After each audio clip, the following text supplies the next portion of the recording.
all know scams are far too common in crypto. But there's a new one, a somewhat sophisticated scam that I've been hearing about more and more lately. It goes like this.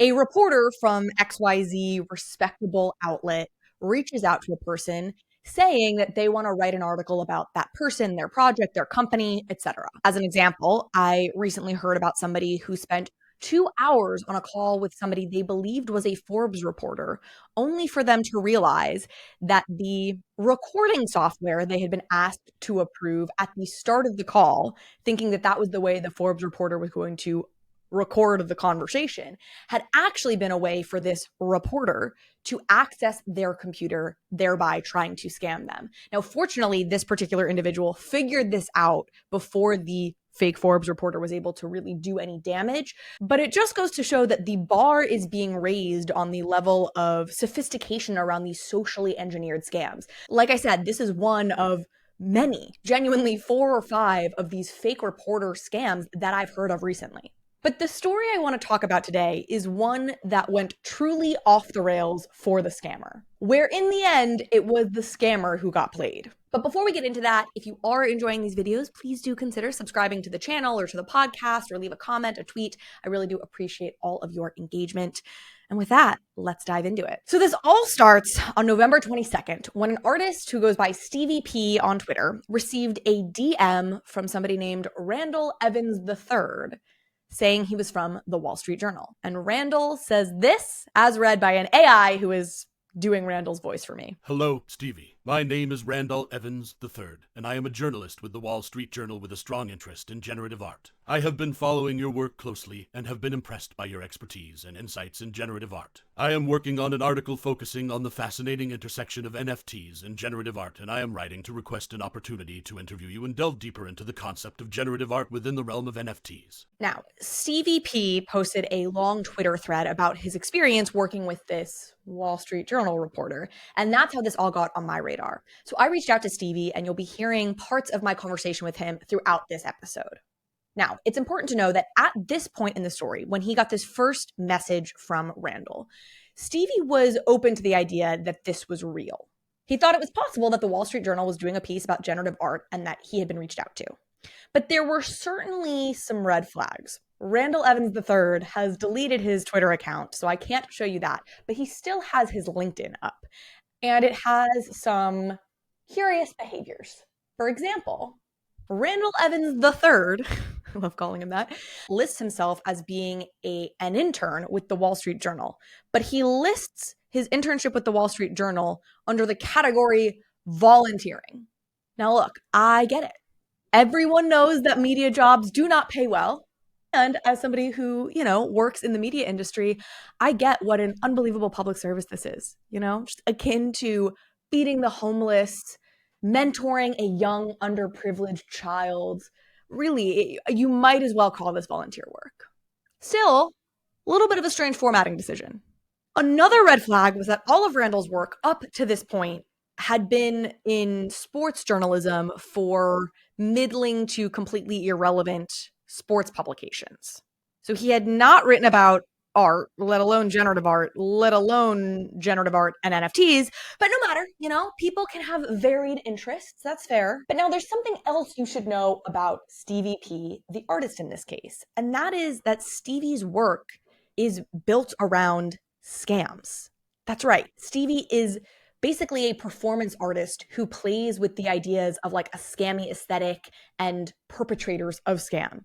Here's him speaking about it to me when we spoke. For the last 7 or so years, I've been making a lot of art, a lot of web-based art that definitely riffs on a sort of scammy aesthetic. So this started in late 2016 when I made a fake news website, and then in late 2017 again where I made basically my own shitcoin called Fast Cash Money Plus. So I made a website, fastcashmoneyplus.biz, that intentionally looks very scammy, and I put it all around the internet, and a lot of the feedback I got was like, hey, this looks like a scam, I'm not clicking that. And a lot of people who didn't quite get the performance art. Yeah. So I think a lot of what I was going for with those websites was to build out this elaborate, scammy universe, but to do it with a straight face. So remember that name, fastcashmoneyplus.biz, because that and Fast Cash will be relevant to this story. Stevie had also done things like he had been catfished previously, or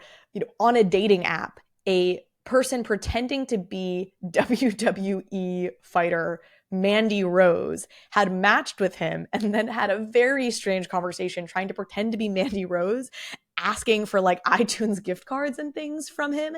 And he took that conversation, which spanned many days and many pages of conversations, and turned it into like a multi-sensory piece of art online that you can see at zeroms.co/sexy dating. He like put up a whole scammy looking website where you can interact with this conversation he had with Mandy Rose.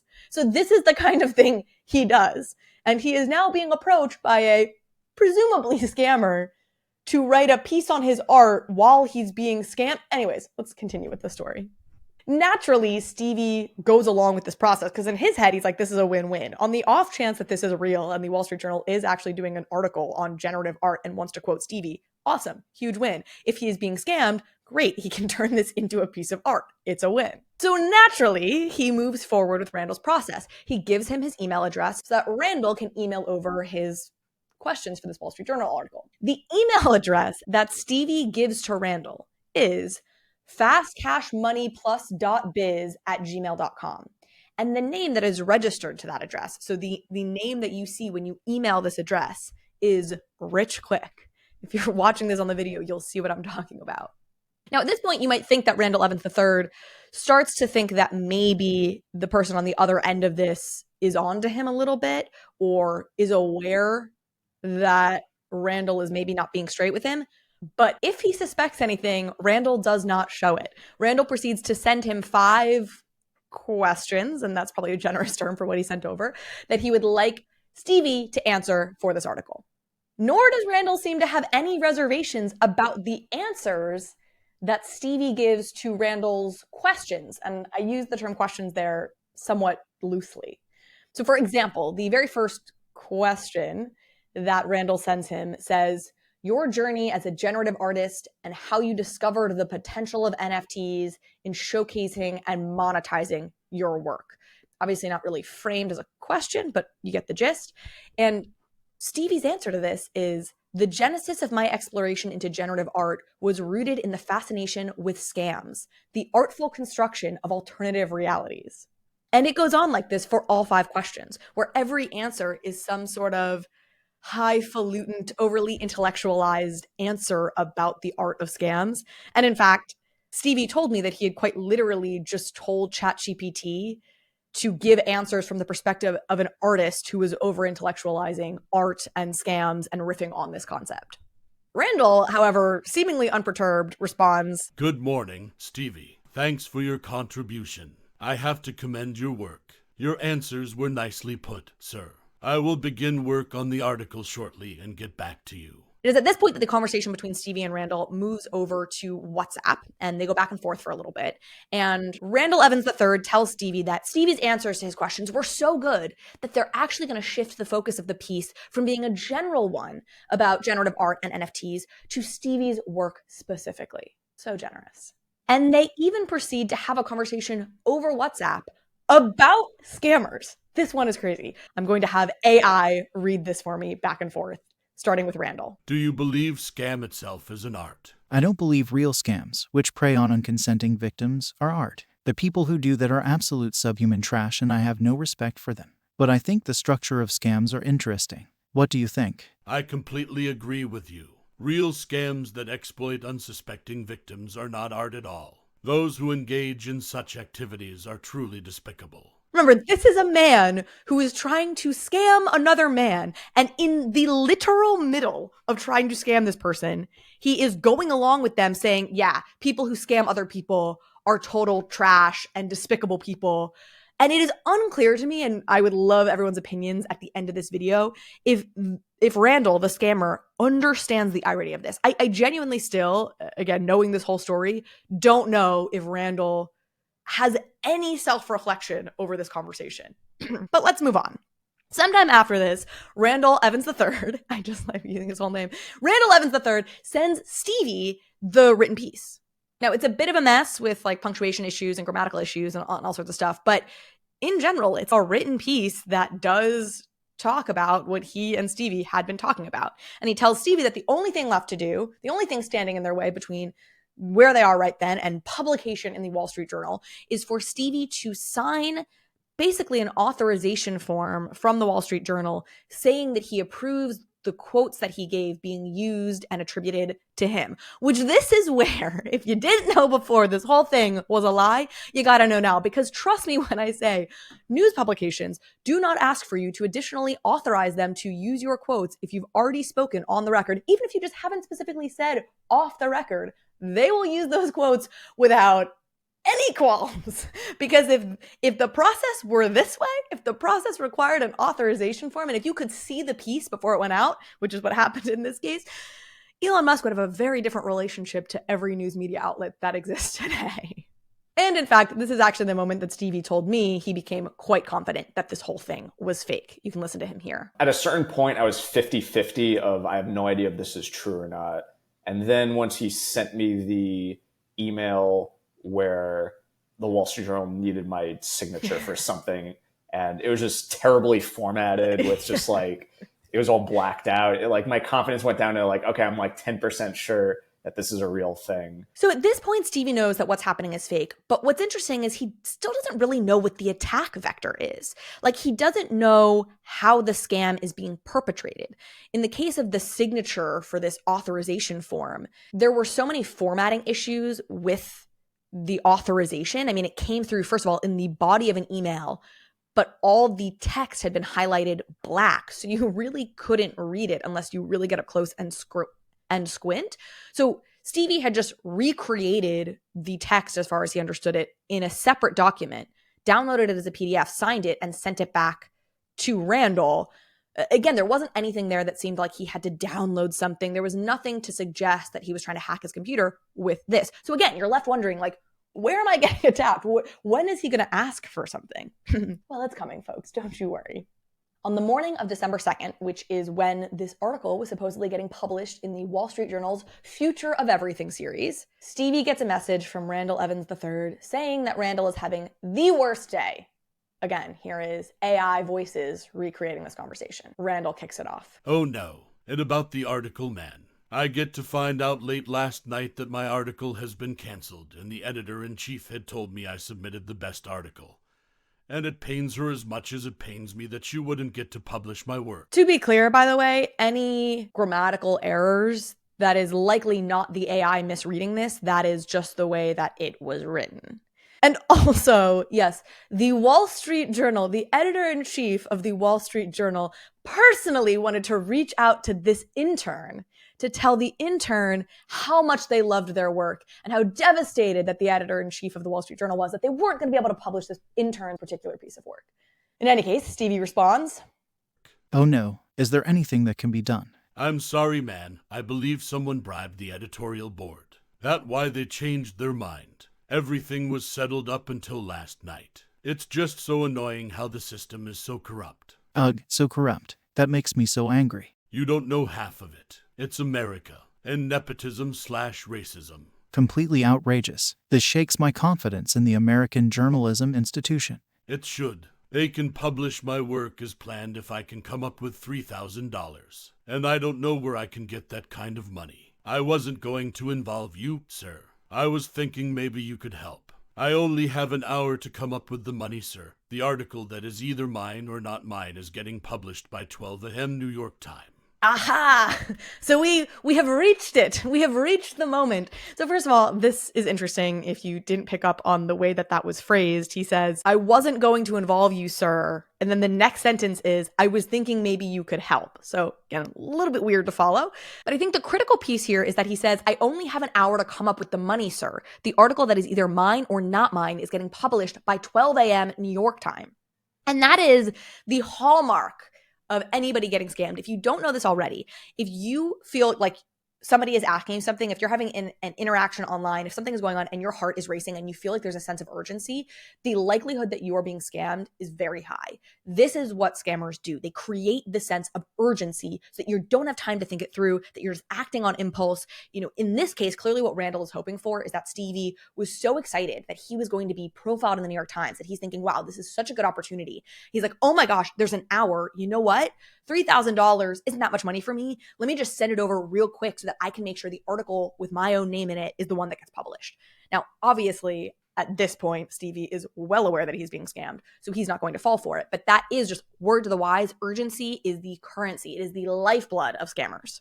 The conversation continues. Stevie continues to play along like he is totally taken in by this. Stevie says, Those bastards. You should write an expose on this whole situation and publish it elsewhere. We need to get the story out there. I thought of that. I even tried to get evidence of our conversation, but couldn't. They provide a wallet address and all. Okay, that's right. So at this point in the conversation, Randall is suggesting that the Wall Street Journal, which can be paid off with $3,000, has also provided a cryptocurrency wallet address by which you can send that $3,000 to get your article published. And this is what's actually very striking to me about the scam. I'll say more on this at the end, but it's this very strange combination of somewhat sophisticated and then so childish and naive and kind of crude. Like, he creates the urgency saying, oh my gosh, we only have an hour.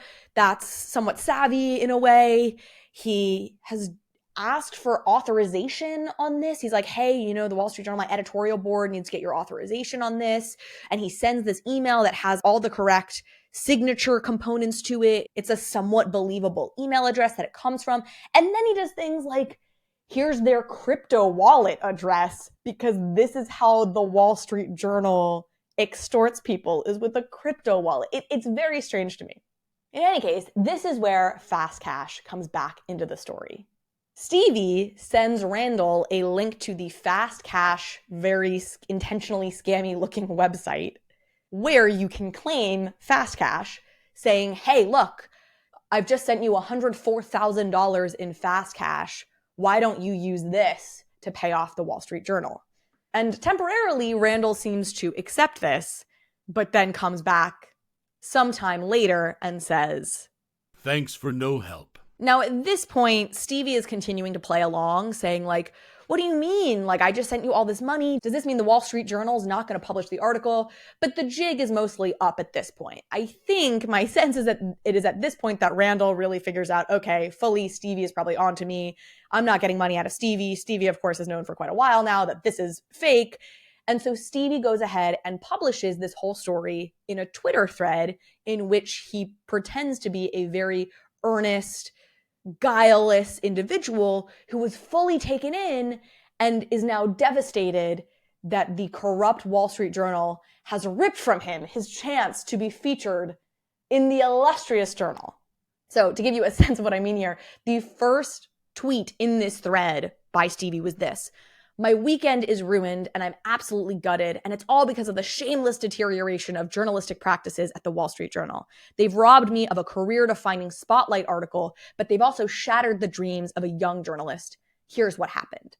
And he proceeds to tell much of the story, which y'all just heard. So this is where things take a very interesting turn to me. Because after Stevie posts this Twitter thread in which he describes everything that happened with pictures and receipts of the whole conversation, the video, all of it, Randall then DMs Stevie again and says, I'm not comfortable with this. He's referring to the Twitter thread. Please take down the post. And I'll let the AI conversationalist take it from here, starting with Stevie's response. It's okay. It's for the best. Sunlight is the best disinfectant. Please take it down. Trust me, once this goes viral, the Wall Street Journal won't have any other choice but to run our article. I could sue you for defamation. You have me out there looking like a fool. Okay, let's stop here. There is so much that is fascinating about scams in general. I mean, there's a reason none of us can look away when these kinds of things happen. It's like a car crash, right? And this one is interesting, like I said, because it's this very strange combination of, on the one hand, somewhat sophisticated, and on the other hand, so unbelievably unsophisticated. I brought up the dichotomy earlier. I think it's the perfect example of it. This person created a fake domain. They got the domain wsj-editorial.com. And they sent emails from chief at wsj-editorial.com, which is not like an amazing fake scam email address, but it's definitely not bad. It's like reasonably sophisticated. So they get that. Like I said, they perfectly replicate the Wall Street Journal signature at the bottom of the email. So they have their eye on certain details. And then they absolutely botch the thing by writing a grammatically completely incoherent authorization letter that has been completely blacked out in ways so that it's not visible. And you have the exact same thing in that this person wrote an article. I don't think they used ChatGPT to write the actual article because it's also somewhat littered with grammatical. It's a little bit better, but it has like punctuation errors and capitalization errors and things that I just don't think ChatGPT would mess up. So this person seemingly actually wrote a fake article, but then completely botches it by doing these really unsophisticated things like we've described. So I find that really interesting about this particular scam. The second thing that's so unique about this, of course, as well, is that you have a scammer trying to scam a person who is making it very clear that their life's work, in some ways, is riffing on the idea of scams. So the scammer is trying to scam somebody who is making it pretty clear to the scammer that they know they're being scammed. And yet the scammer continues completely unabated by this information to the point that they're literally engaging with this person in conversations about scams and about how scummy scammers are. I mean, the whole thing is pretty mind-blowing. And then, of course, the final piece of this, and this is what you see more commonly with these things, is the fact that this individual takes no responsibility. And what's more, seems to believe that they themselves are the victim in all this. They say, you have me out there looking like a fool, without any recognition of the fact that it is their own behavior that is making them look like a fool. At another point, Randall says, why would you post it? This isn't funny, man. It wasn't funny when you tried to scam this person out of $2,000. And I know this wasn't the only artist they reached out to. This person reached out to a lot of artists to try and pull this exact same scam on many different people. At another point, Randall says, I have already had a tough day. You're making me feel worse. Stop it. And it's interesting because I can have a lot of empathy for criminals, to be honest. I don't know this person's story. I don't know their life. I don't know why or if they were really desperate for money. I don't know if their mom has cancer. Like, I don't know what's going on for this particular individual that this is what they have resorted to. But there are a variety of different scenarios in which I could feel a lot of sympathy for the person on the other end, the bad guy in the scenario, the person perpetrating the scam. But it's like the expression, it's not the crime, it's the cover up. There's something similar happening here, which is I could have a lot of empathy for the scam itself. But then when you're confronted, when you're caught and you show absolutely no remorse, you take absolutely no accountability or responsibility. And more than that, you then seem to genuinely believe that you are the victim. That is where this crosses over into armchair psychologist shit, where you just want to be like, oh, you're some sort of like narcissistic sociopath. And this is partly why I say I genuinely don't know if they recognized the irony in the conversation they were having with Stevie about scams, because this person seems to be so delusionally unself-aware that they may genuinely not see what they were doing as a scam in some way. They have justified this in their own mind such that they don't lump themselves in with the other scammers that are being talked about in that conversation. I don't know. Or they fully know that they were a scammer and they're a sociopath and they just don't care and they were having the conversation and saying whatever they thought they needed to say to continue perpetrating the scam. I genuinely would be interested in what other people think. In any case, I hope you enjoyed this video. Please do subscribe to the channel, like, comment, subscribe on the podcast if you did. And with that, stay vigilant out there, folks. Thank you to Stevie for this lovely piece of performance art that I really enjoyed this weekend. And I will see y'all tomorrow.